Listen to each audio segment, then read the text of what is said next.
اعوذ باللہ من الشیطان الرجیم بسم اللہ الرحمن الرحیم اولئک علی ھدی من ربہم واولئک ھم المفلحون۔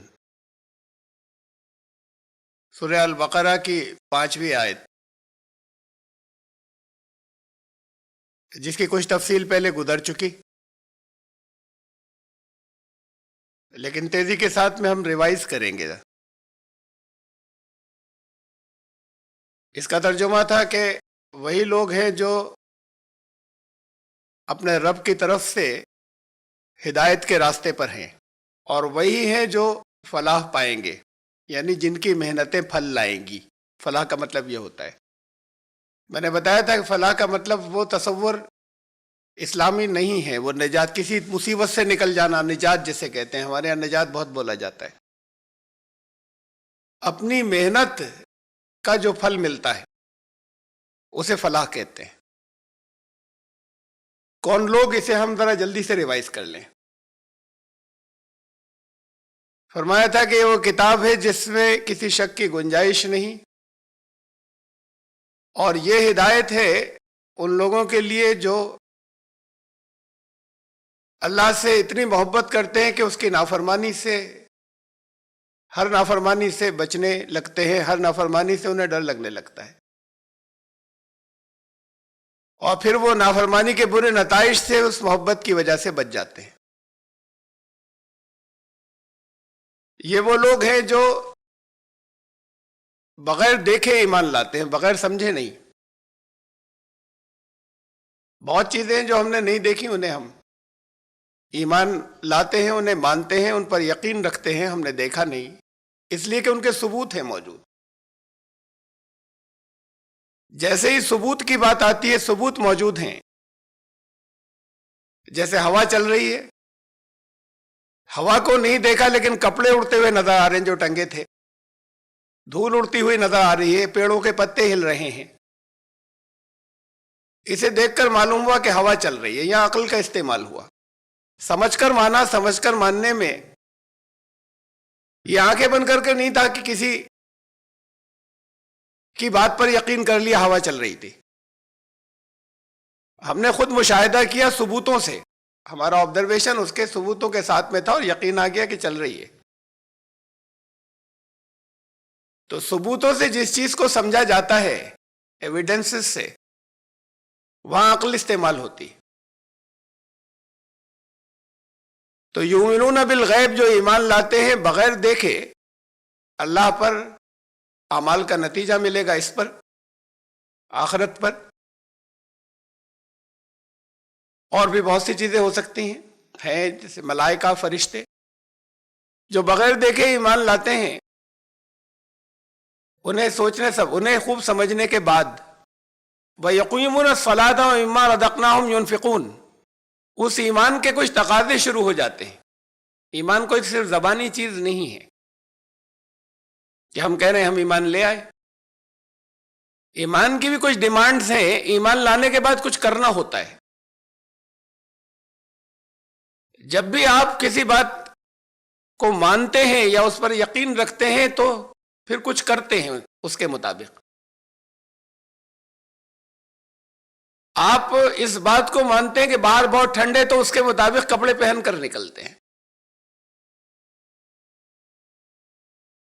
تو سمجھ کر ثبوتوں سے مانتے ہیں، اور پھر ایمان لانے کے جو تقاضے ہیں، جو ڈیمانڈز ہیں، وہ پوری کرتے ہیں۔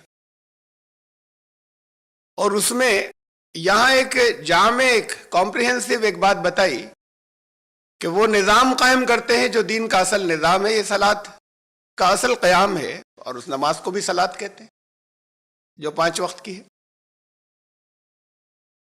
اور وَمِمَّا رَزَقْنَاهُمْ يُنْفِقُونَ، اور اللہ نے جو کچھ بھی عطا فرمایا وہ اس کو بند کر کے نہیں رکھتے اپنے پاس، بلکہ جو ضرورت مند ہیں دوسرے، ان میں تقسیم کرتے ہیں، ان سے شیئر کرتے ہیں، ان سے تقسیم کرتے ہیں، دوسروں کی ضرورتوں کا خیال رکھتے ہیں۔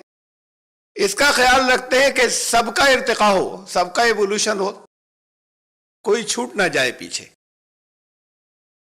یہ ہیں وہ ایمان لانے والے، انہیں کچھ کرنا ہوتا ہے۔ وَالَّذِينَ يُؤْمِنُونَ بِمَا أُنزِلَ إِلَيْكَ وَمَا أُنزِلَ مِن قَبْلِكَ، اور وہ اس میں بھی اس پر بھی ایمان لاتے ہیں جو تمہاری طرف نازل کیا گیا اور تم سے قبل جو نازل کیا گیا تھا. قرآن پر ایمان لاتے ہیں، اس کے بھی کچھ تقاضے ہیں. یہ خالی لفظ نہیں ہے کہ ہم قرآن پر ایمان لائے. یہ خالی ایسا ہی نہیں ہے کہ ہم نے یہ مان لیا کہ یہ اللہ کا کلام ہے، یہ ایمان ہو گیا. ایمان لانے کا مطلب اس کی کچھ ڈیمانڈ و تقاضے ہیں، وہ پورے کرتے ہیں. اور جو پچھلی کتابیں آئیں قرآن سے پہلے جو اللہ نے بھیجی ان پر بھی ایمان رکھتے ہیں، اس کے بھی کچھ ڈیمانڈ اور تقاضے ہیں.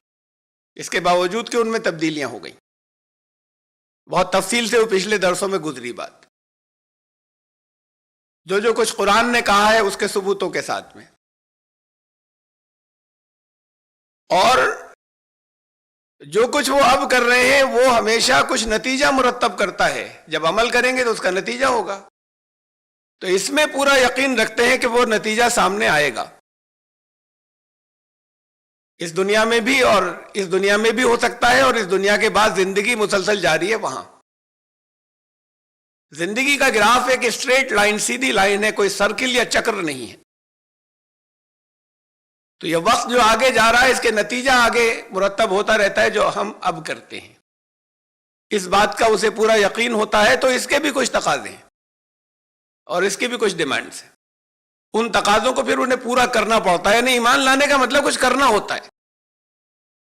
یہ زبانی بات نہیں کہ ہمارے اندر ایمان ہے. اولئک علی ھدی من ربہم. اس کے بعد ہم اس آیت پر پہنچے کہ وہ جو ہدایت ہے متقین کے لیے، وہ ہدایت ان لوگوں کو ملے گی جن کی تفصیل گزری. وہ ہیں جو اپنے رب کی طرف سے ہدایت تو آتی ہے. قرآن نے کہا ھدی للناس، تمام دنیا والوں کے لیے ہدایت ہے. لیکن جو گائیڈ میپ دیکھے گا وہ صحیح راستے پر جائے گا، اور صرف دیکھنے سے نہیں جائے گا، پھر انہی راستوں پر چلے گا تب وہ صحیح راستے پر جائے گا. تو وہ ہدایت آئی تو سب کے لیے، دنیا کے سارے انسانوں کے لیے، لیکن اس سے فائدہ صرف انہیں حاصل ہوگا جو ایسے ایمان رکھتے ہیں جس کا ذکر بھی پہلے آیا.